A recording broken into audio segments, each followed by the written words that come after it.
Hello, everyone, and welcome to this moment as we get together to share the word of the Lord.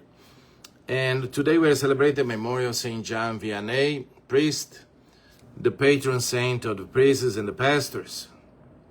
And we are going to talk about him in a little bit. Just let me share with you today's gospel from Matthew, and it says, when Jesus heard of the death of John the Baptist, he withdrew in a boat to a deserted place by himself. The crowds heard of this and followed him on foot from their towns. When he disembarked and saw the vast crowd, his heart was moved with pity for them, and he cured their sick. When it was evening, the disciples approached him and said, "This is a deserted place, and it is already late. Dismiss the crowd so that they can go to the villages and buy food for themselves." He said to them, "There is no need for them to go away. Give them some food yourselves." But they said to him, 5 loaves and 2 fish are all we have here." Then he said, "Bring them here to me." And he ordered the crowds to sit down on the grass. Taking the 5 loaves and the 2 fish, and looked up to heaven, he said a blessing, broke the loaves, and gave them to the disciples, who in turn gave them to the crowds. They all ate and were satisfied, and they picked up the fragments left over, 12 wicker baskets full. Those who ate were about 5,000 men, not counting women and children. And see, let's go to St. John Vianney first.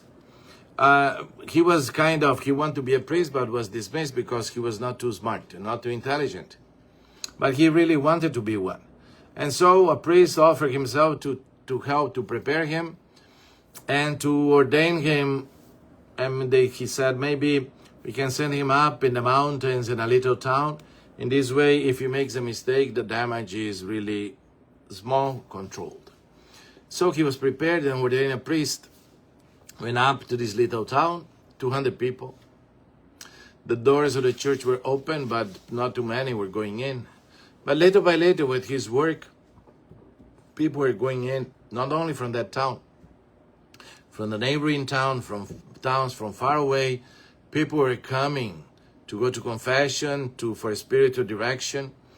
And he was spending during wintertime, about 11 hours a day in the confessionary, and during summertime, all the way to 16 hours a day. It's amazing to see how he was able to spend all that time, and people are coming from all over, including the kings of France. And that is interesting, because the one that supposedly was not good for nothing, all of a sudden in the hands of God is that instrument to get to so many people. So only God to do those beautiful things, only God. If we allow him to see those things happen. In the same time, today's gospel, we can see that as Jesus heard that the death of John the Baptist, now he starts his mission. And in the Gospel of Matthew, the mission starts exactly with the multiplication of the bread and the fish. And the abundance of the New Testament, leftovers 12 wicker baskets, full. And there were 5 loaves of bread and 2 fish only. But it's important, it's necessary in the newness of the arrival of Jesus. It is important to understand that God wants us to share the little we have, so God steps in and everyone will have enough, and we have lots of leftovers. That is the beauty of the New Testament, the arrival of the Messiah. So for us today, have in mind John Vianney, have in mind the gospel we heard. That multiplication of the good, it happens today if we allow the Lord to be the center of our lives, and if we allow him to transform us into instruments of his love present in the world. So let us work today on that. Pay attention to the voice of the Lord and allow the Lord to use us to get to other people. Let us allow the Lord to use us as instruments in his hands. May the Lord bless you and help you in that journey.